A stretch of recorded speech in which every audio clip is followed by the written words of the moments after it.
February 22, 1946, a young couple, Jimmy Hollis and Mary Jean Larry, park on a secluded lover's lane in Texarkana, Texas, after seeing a movie together. Suddenly, a figure appears at the driver's window, a man wearing a white burlap sack over his head with two crude holes cut for eyes. He's holding a gun. He orders them out of the car.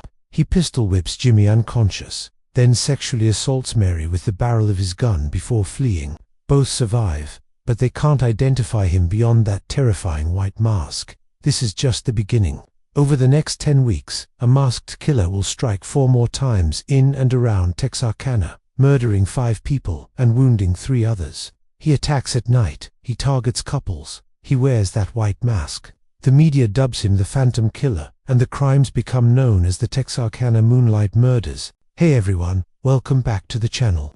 The Texarkana Moonlight Murders is one of America's most famous unsolved serial killer cases. It's got a masked killer, Lover's Lane attacks, a town under siege, and 0 answers even after 78 years. Today we're breaking down every attack, the investigation, the prime suspect, and why this case still haunts people. Let's dive in. Texarkana is a unique city. It literally straddles the border between Texas and Arkansas, with State Line Avenue running down the middle. In 1946, it was a quiet southern town of about 30,000 people. World War II had just ended. Life was returning to normal. Young couples went on dates, parked on secluded roads, and enjoyed the peace. Then the Phantom shattered that peace forever. The first attack happened around 11:55 p.m. on February 22, 1946. 25-year-old Jimmy Hollis and his 19-year-old girlfriend Mary Jean Larry had just seen a movie and drove to a quiet road known as a lover's lane. They were sitting in the car when a man wearing a white cloth mask with eye holes approached the driver's side window. He shined a flashlight in Jimmy's face and ordered them both out of the car at gunpoint. The masked man told Jimmy to remove his pants. Then he pistol whipped him twice, cracking his skull in 2 places and knocking him unconscious. With Jimmy down, the attacker turned to Mary. He sexually assaulted her with the barrel of his gun in a brutal attack. But then he saw headlights approaching from another car and fled into the darkness. Both Jimmy and Mary survived, but they were traumatized. Mary later described the mask as looking like a bag with holes cut out. Jimmy couldn't see much through the pain and blood. Police had almost nothing to go on. 3 weeks passed. Authorities hoped it was an isolated incident. It wasn't. On March 24, 1946, Richard Griffin, 29, and Polly Ann Moore, 17, parked on a lonely road about 10 miles from town. The next morning, they were found dead in their car. Both had been shot in the back of the head at close range with a .32 caliber weapon. Richard was slumped against the steering wheel. Polly was in the back seat. She had been sexually assaulted before being murdered. The community was shaken, but authorities didn't immediately connect this double murder to the Hollis-Larry attack. They investigated it as an isolated crime. But 2 weeks later, the pattern became undeniable. On April 14, 1946, 17-year-old Paul Martin and 15-year-old Betty Jo Booker went on a date to a dance. They left in Paul's car and never made it home. The next morning, Paul's car was found parked on a side road with the interior light on and driver's side door open. Blood was everywhere. Paul Martin's body was found nearby with gunshot wounds. Betty Jo Booker was missing. Searchers combed the area for hours. Finally, they found her body 2 miles away in thick underbrush. She had been shot twice with a .22 caliber weapon, once in the face and once in the chest. Her hands were tied, and investigators believe she ran or was chased through the woods before being caught and killed. Betty Jo had been a popular high school student, an officer in her school band, winner of academic prizes, former Little Miss Texarkana. Her murder shocked the community deeply. This was when the panic truly set in. 3 attacks in less than 2 months. 5 victims, 3 dead, 2 wounded. All attacks at night on secluded roads. The killer seemed to vanish without a trace after each attack. The local newspaper, the Texarkana Gazette, dubbed him the Phantom Killer, and the name stuck. Other papers called him the Moonlight Murderer, though the actual phases of the moon had nothing to do with when he struck. Texarkana essentially shut down after dark.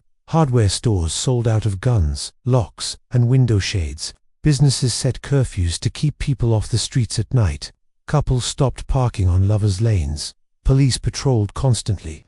Texas Rangers arrived, including the famous and charismatic Manuel "Lone Wolf" Gonzalez, who told citizens to arm themselves if they encountered the Phantom. The FBI joined the investigation. Reporters from across the country descended on the town, and everyone waited in fear for the next attack. It came on May 3, 1946, but this time, the Phantom changed his pattern. Instead of a lover's lane, he targeted an isolated farmhouse. Virgil Starks, 37, and his wife Katie, 36, were at home northeast of Texarkana.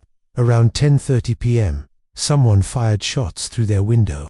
Virgil was hit twice in the back of the head and died instantly. Katie was shot twice in the face. One bullet passed through her nose, the other shattered her jaw and lodged under her tongue. Despite her horrific injuries, Katie survived. She ran to a neighbor's house for help, blood pouring from her face. This attack was different, a home invasion instead of a lover's lane ambush, an older married couple instead of teenagers. Some investigators questioned whether it was even the same killer, but others believed the Phantom had adapted his tactics because lovers' lanes were now heavily patrolled. Katie Starks survived but couldn't identify her attacker. She never saw him, only the gunfire through the window, and then ... nothing. The attacks stopped. Days turned into weeks, weeks into months. There were no more murders. The Phantom killer had disappeared. But was he dead? In prison for something else? Moved to another town? The questions would haunt investigators for decades. The investigation was massive. Nearly 400 people were arrested in connection with the killings. Tips flooded in constantly.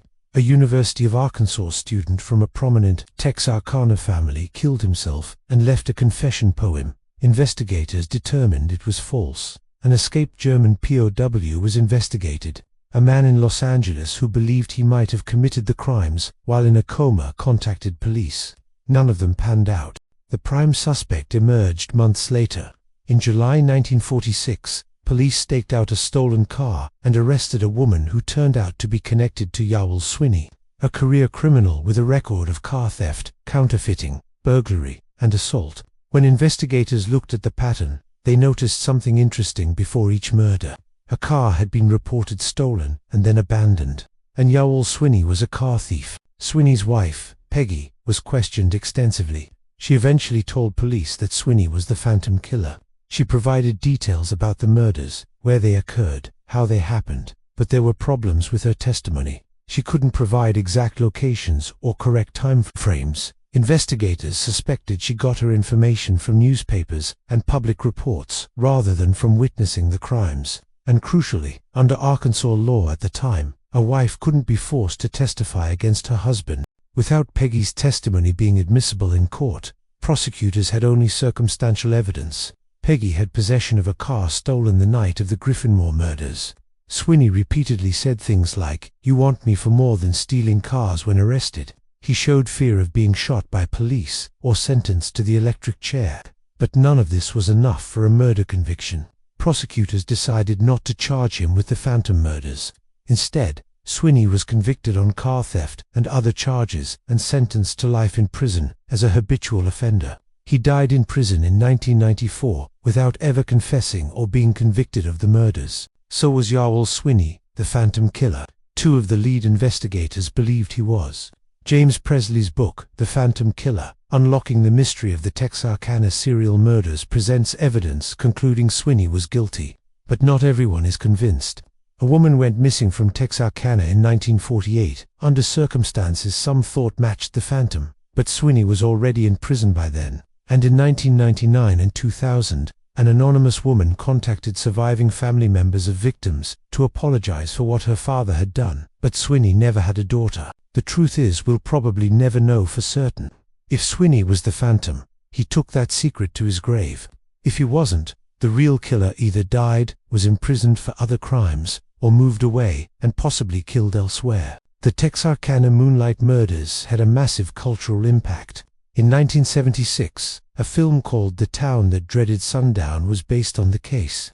That film influenced countless other horror movies, including the Texas Chainsaw Massacre and Halloween. The image of a masked killer stalking teenagers became a horror staple, but it started with the very real Phantom of Texarkana. The case has also been compared to the Zodiac Killer. Both wore masks, both targeted couples in secluded areas, Both taunted authorities. Both were never caught. Today, Texarkana has embraced its dark history. The town runs tours related to the murders. The case remains a subject of books, documentaries, and endless speculation. The FBI files are available online for anyone to examine.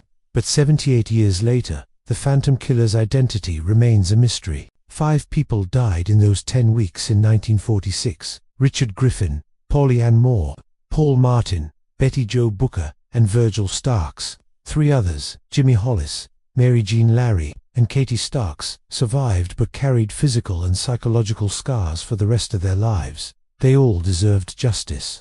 They never got it. So, what do you think? Was Yael Swinney the Phantom Killer? Or did the real killer get away? And could this happen today? Or would modern forensics and technology catch him? Drop your thoughts in the comments. If you enjoyed this deep dive into one of America's most famous unsolved murder sprees, hit that like button, subscribe for more true crime, and turn on notifications. Thanks for watching. I'll see you in the next one.